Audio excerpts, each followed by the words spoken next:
Assalamualaikum warahmatullahi wabarakatuh. Perkenalkan, nama saya Salaolina Mualim, kelas F4 Farmasi, NIM F202101208. Saya ingin menjelaskan tentang retikulum endoplasma, ribosom, dan badan Golgi sebagai manufaktur protein. Yang pertama, retikulum endoplasma. Retikulum endoplasma adalah bangunan yang terbentuk ruang berdinding dan memiliki dua lapis dan saling berhubungan membentuk keanyaman. Masing-masing ruang membentuk yang berbeda dan dapat digolongkan menjadi tiga jenis. Yang pertama, sinternal, berbentuk pipi yang tersusun, terlapis, dan saling berhubungan. Yang kedua, tubural, berbentuk tabung atau saluran yang saling berhubungan. Yang ketiga, vesikular, berbentuk gelembung yang terpisah satu sama lain. Berdasarkan kondisi permukaannya, retikulum dibedakan menjadi dua, retikulum bergranula, retikulum kasar.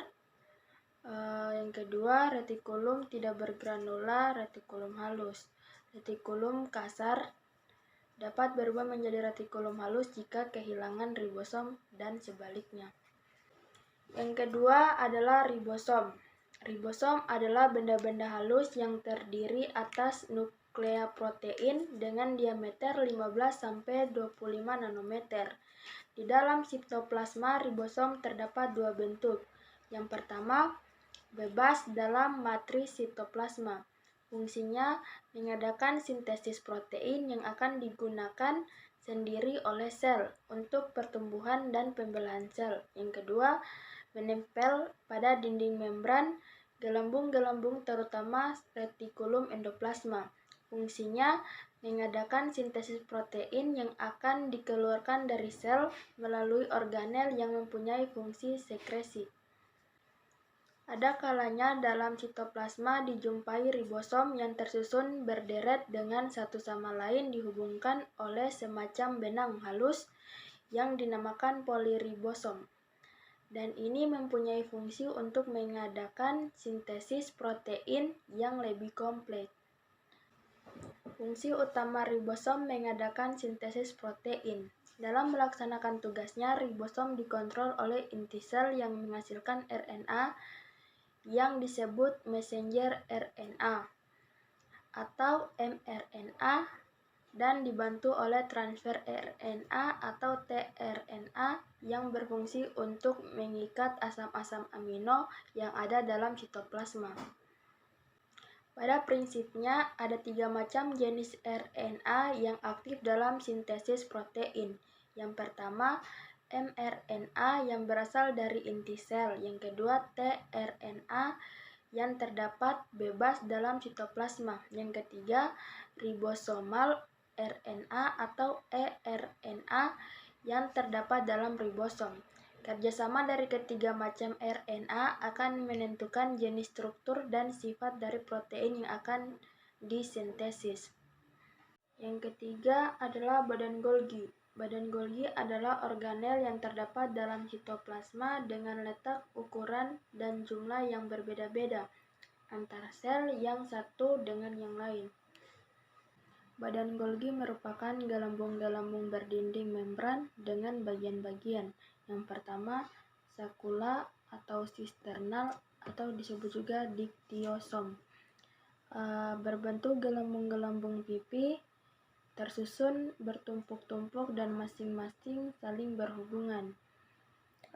Sakula mempunyai dua permukaan yang berbeda. Yang pertama, immatura phase atau forming phase atau disebut juga cheese phase, permukaan yang cembung menghadap ke arah inti sel. Yang kedua, matura phase, trans phase atau permukaan lainnya.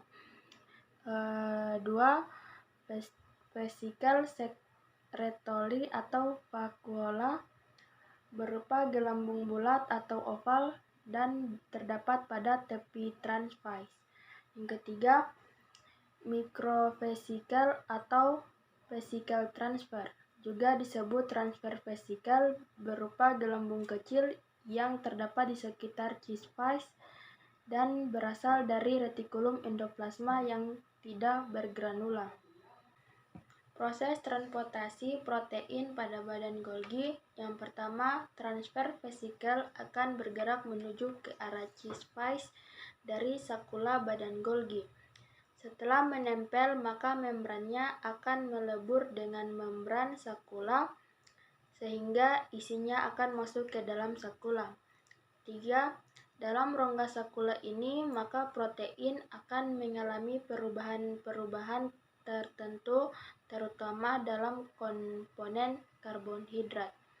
Setelah itu, protein akan mencapai bagian transphase dari sakula dan kemudian dilingkupi oleh membran transphase. Setelah protein tersebut mengalami kondensasi, maka lepas dari transphase mengalami vesikel sekretoris. Pada proses transportasi protein, membran sakula tidak menjadi tambah lebar walaupun ditambah dengan membran transfer vesikel yang melebur, karena pada sisi maturafase juga melepas membran yang membentuk vesikel sekretoris. Di dalam sakula terjadi perubahan protein, yaitu dengan ditambahkannya ikatan karbohidrat sehingga menjadi kompleks karbohidrat protein. Di dalam sakula terdapat perubahan protein, yaitu dengan ditambahkannya ikatan karbohidrat sehingga menjadi kompleks. Baiklah, itu penjelasan dari saya. Lebih dan kurangnya mohon dimaafkan. Wabillahi taufiq wal hidayah. Wassalamualaikum warahmatullahi wabarakatuh.